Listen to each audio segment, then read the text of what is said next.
This Weber Cup seems to be throwing up so many close matches. Look at that first one, 235 to 234, and that means the USA narrow the gap. It's time for our first doubles clash of the afternoon, and we can head back over to our commentators, Cass Edwards and Wayne Boyce. So Cass, Dom Barrett very much the old stager in this doubles match, which is saying something as he's only 31, but here he is with the three rookies. Jesper Svensson, who's been in fantastic form for Europe, but the form of Kyle Troup, Cass, can't really be overlooked. He's won his last 4 games, 2 doubles, 2 singles. Yes, he seems pretty much lined up, but let's not forget, this is Scotch doubles, meaning the lead-off man, if he doesn't strike, the second player has to take the spare. And if they do strike, they change the order round in frame number 2. Dom Barrett looking for an instant response, having just lost to Kyle Troup by that 1-point deficit. In fact, Troup and Kent picked up the 2 individual points for the USA in the evening session yesterday with successive wins against Larson and Williams. So I think it's fair to say that Troup and Kent have both settled in nicely now to the Weber Cup. Well, that's right, and I think they like this 45 feet length pattern that the captain Parker Bone has picked. It's probably something they play on more regularly at home on the US tour. And it's just a matter of can they pick up some more points in this afternoon session. But they're certainly up against probably the 2 hottest players in the world at this time, in the guise of Svensson and Barrett. You couldn't pick 2 better players to come out for Europe. No, and Svensson, we're going to be seeing a lot of him in this afternoon session. He's up again against Parker Bone, the third in the singles, then another doubles, and then he'll finish the session against Wes Malott. 262 is average score, 22 strikes, 73.33% strike rate.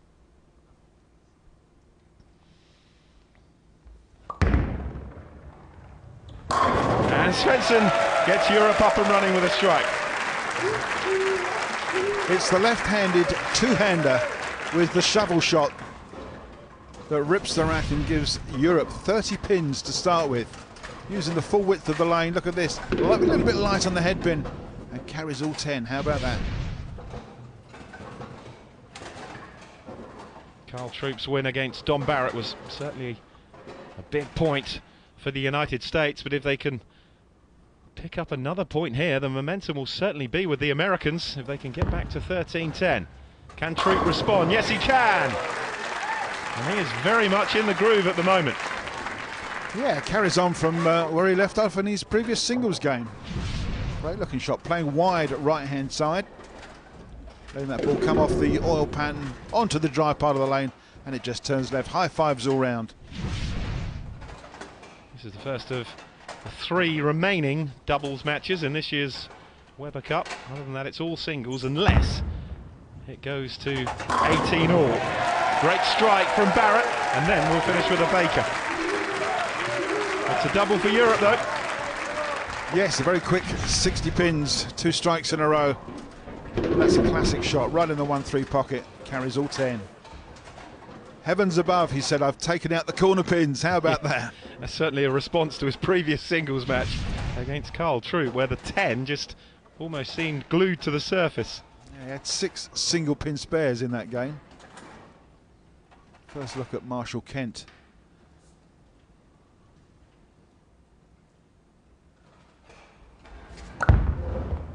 It's been strikes all the way so far. And it's another one! Well, is his luck changing? The bowling gods were certainly against him previously, but not now, perhaps. Yeah, really nice hard hit here. Fraction light on the head bin, and it's going to come back across the deck. It's called the Messenger, and it's got enough momentum to take that 10 pin away. Look at that, and that counts as a 10. The Messenger almost ran out of fuel, but it got there. Strikes all the way. 60 points each from 2 frames. We're back to Svensson.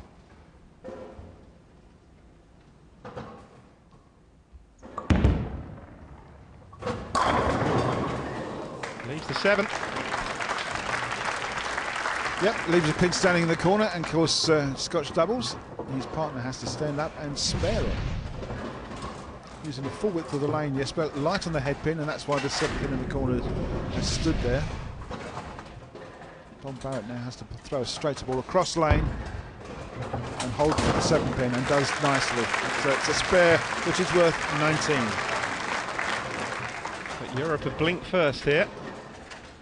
And Carl Troup can pull up another maximum. They will have their noses in front again in this session. Buries those fingers deep into the ball. No thumb goes in. Touches his left hip with his left hand to dry it. It's a little characteristic he's got, and wraps those fingers hard around that ball and snaps it off to give it plenty of rotation. Unfortunately, he can't make the pocket, so he's gone through the head pin, but he's fortunate to leave just 2 pins on the right hand side of the lane, which Marshall Kent has got to step up and spare. They're often a danger with a two-handed approach, Cass, that you can over-rotate. Well, the interesting thing about it is it looks fantastic, the power and the momentum, but if you're not in the pocket with that ball, you can leave all sorts of crazy combinations of pins on the pin deck. It's never a clean hit unless you're in the pocket, when it's absolutely devastating. No mistake though from Kent. So the 8 spare is worth only 18, and Team Europe are 1 point in the lead.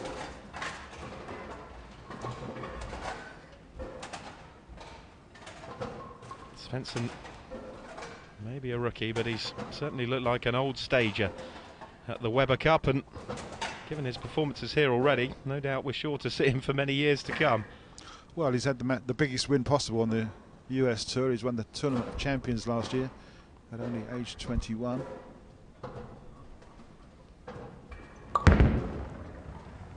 Oh, they look for all the world a strike, but he's left the 7. Yes, one of the hottest properties on the bowling world at the moment. Couldn't dig that 7 pin out. He seems to be going wide out on that left-hand side. Not quite getting back, and that's why there's 7 pin standing. Another spare for Don Barrett, the European captain, to have to shoot at.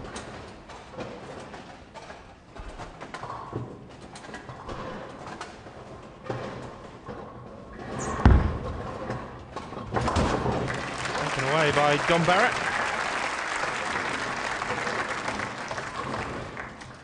He's been the spare man in the last 2 frames now.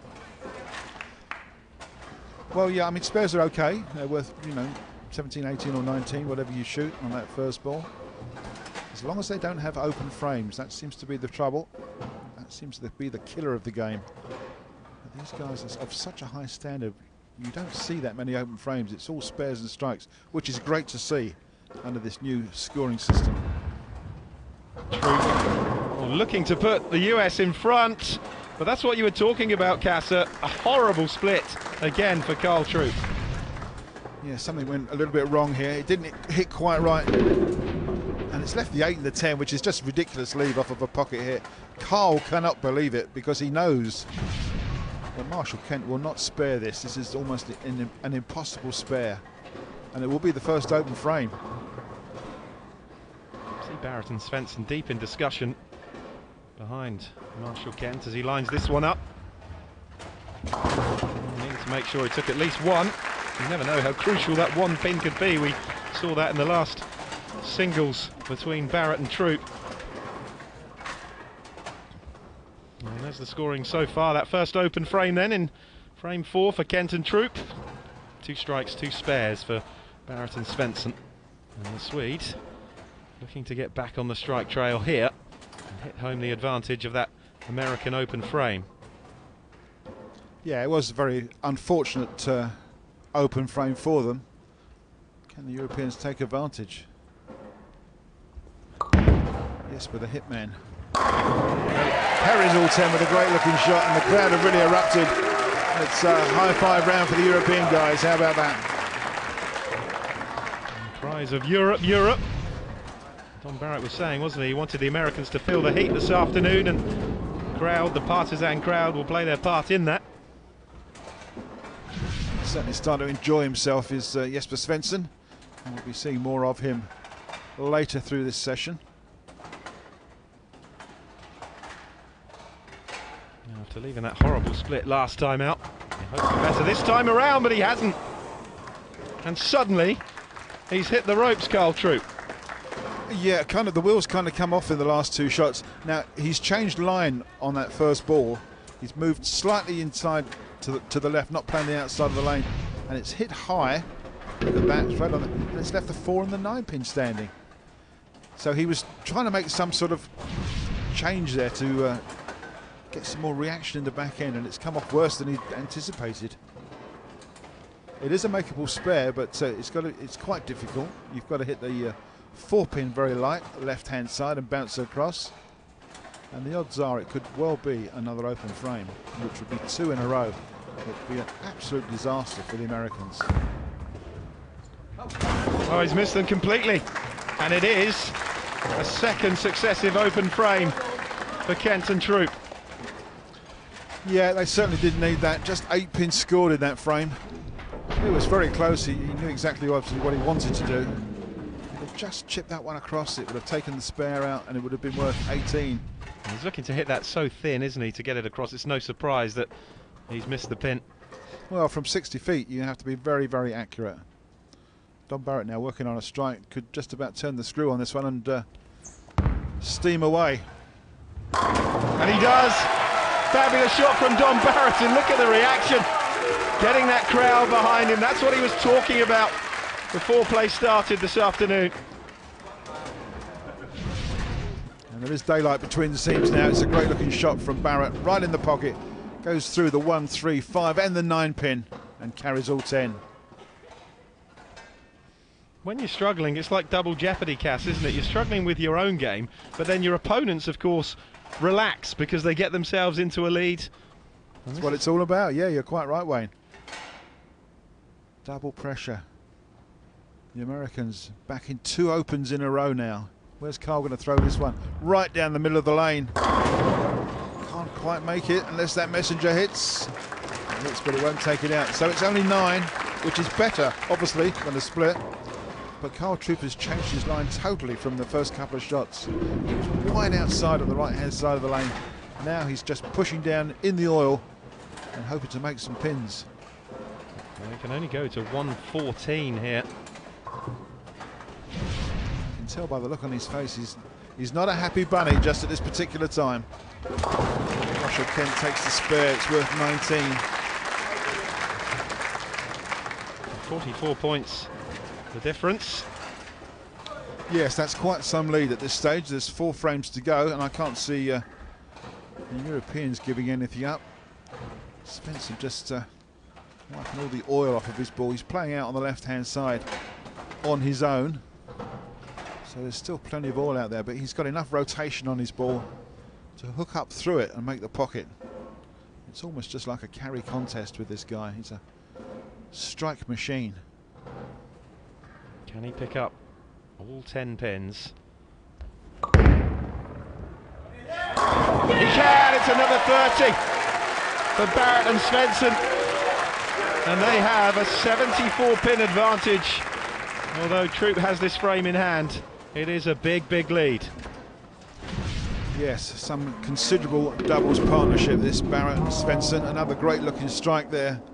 And the body language tells us he's very happy with that one, and I'm sure his team captain will be as well.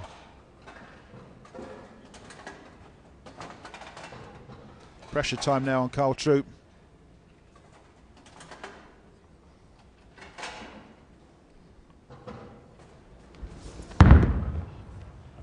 No, he's not happy with it. It's all gone a bit funny over there, apparently. And poor Marshall Kent, he just cannot get up and shoot at 10 pins because he's taking spares all the time that Troup is leaving. And that's the glory of Scotch doubles. We've had some pretty dramatic contests in this year's Weber Cup, but this is looking pretty one-sided now. It's all gone horribly wrong for Carl Troup. He was on a run, remember, of 4 successive victories when he's been out there in doubles and singles. Yeah, his lowest game has been 235 in singles.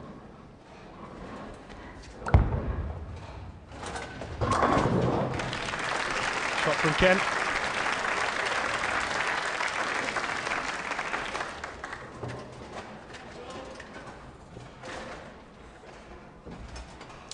We're going to see Jesper Svensson next up in a singles match, and this game will help him because he's going to get lined up. But in a contrast, Carl Troup has been up for 2 games ago, and he's gone lost. In the meantime, the European captain is just burying the Americans. It's all over bar the shouting.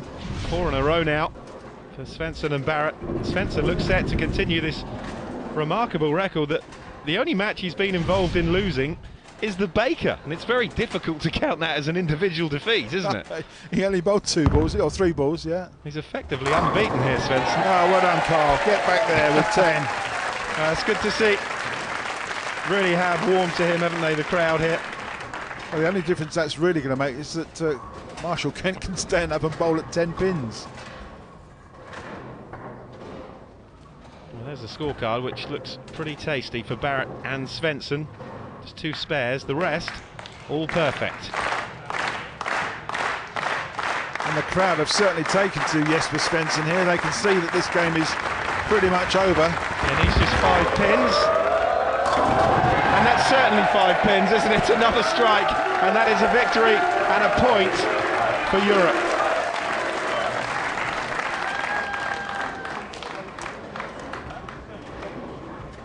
Yeah, it's high fives all round. Jesper's looking very pleased with himself. Certainly done his part in this doubles match. Well, it's a shot at all 10 for Marshall Kent, but it means nothing, Cass, unfortunately. And when it means nothing, that's generally the outcome. Yeah, it's a bit unfortunate for Marshall. I mean, they've got 1 frame to go. He's going to go. The Americans are going to go through the 200 barrier. Don Barrett just to finish off here. A strike for a 278 would be a massive game and a massive victory. Oh, not quite. But 9 will do.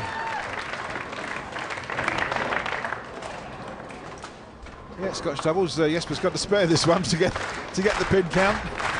He'll go hard and straight at it. Gets his giant cue ball out again. Spare for 267. What a great game from the European duo.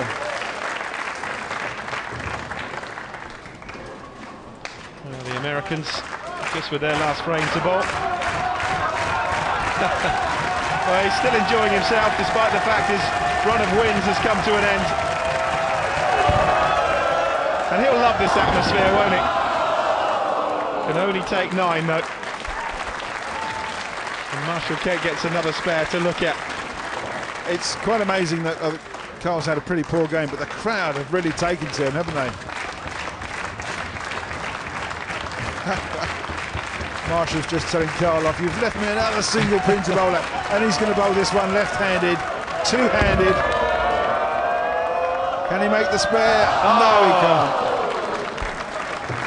Great attitude though for the Americans, despite the loss of a point.